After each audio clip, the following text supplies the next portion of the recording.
Save box app തട്ടിപ്പു കേസിൽ നടൻ ജയസൂര്യക്കെതിരെ നടപടിയുമായി ഇഡി 39 ലക്ഷത്തിന്റെ സ്വത്തുക്കൾ കണ്ടുകെട്ടി ലക്ഷക്കണക്കിന് രൂപയുടെ കള്ളപ്പണം നിങ്ങളുടെ കയ്യിലുണ്ട്. നിങ്ങൾ രക്ഷപ്പെടാൻ നോക്കണ്ട. അയ്യോ സാറേ, കള്ളപ്പണമല്ല, അത്യധ്വാനം ചെയ്തിട്ട് സ്ഥാപനത്തിന്റെ ബ്രാൻഡ് അംബാസഡർ ആയിരുന്നു ജയസൂര്യ. കേസിൽ 2 തവണ ജയസൂര്യയെ ഇഡി ചോദ്യം ചെയ്തിരുന്നു. ഞങ്ങൾക്ക് വീടും സെർച്ച് ചെയ്യണം. മനസ്സിലായില്ല സാർ. ഈ സേവ് ബോക്സ് ആപ്പ് എന്ന് പറയുന്ന ഒരു ഓൺലൈൻ പ്ലാറ്റ്ഫോമാണ്. ഇതുവഴി നിരവധിയായ സാത്വിക് റഹ്മാൻ എന്ന ആളെ തൃശൂർ സ്വദേശിയുടെ ഉടമസ്ഥതയിലായിരുന്നു ഈ ആപ്പ് പ്രവർത്തിച്ചത്. ഇത് കുറച്ചുപേരെ എല്ലാ കാലത്തും പറ്റിക്കാം, എല്ലാരെയും കുറച്ചു കാലത്തേക്കും പറ്റിക്കാം, പക്ഷേ എല്ലാരെയും എല്ലാ കാലത്തും പറ്റിക്കാൻ പറ്റില്ല.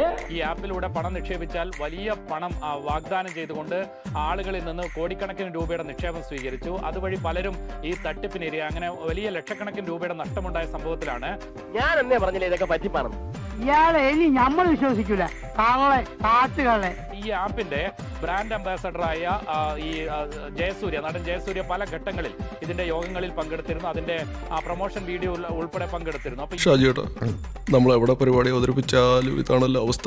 ഇതിന്റെ പ്രതിഫലം എന്ന നിലയിൽ തട്ടിപ്പിലൂടെ സമാഹരിച്ച പണമാണ് ഏതാണ്ട് 1 കോടിയോളം രൂപ ജയസൂര്യയുടെ അക്കൗണ്ടിലേക്കും ജയസൂര്യയുടെ ഭാര്യയുടെ അക്കൗണ്ടിലേക്കും ഈ പ്രതികളുടെ വിവിധ അക്കൗണ്ടുകളിൽ നിന്ന് വന്നു എന്ന് ഇഡി കണ്ടെത്തിയിരുന്നു. ഇതിന്റെ കള്ളന്മാർക്ക് അവമാനമാണടാ.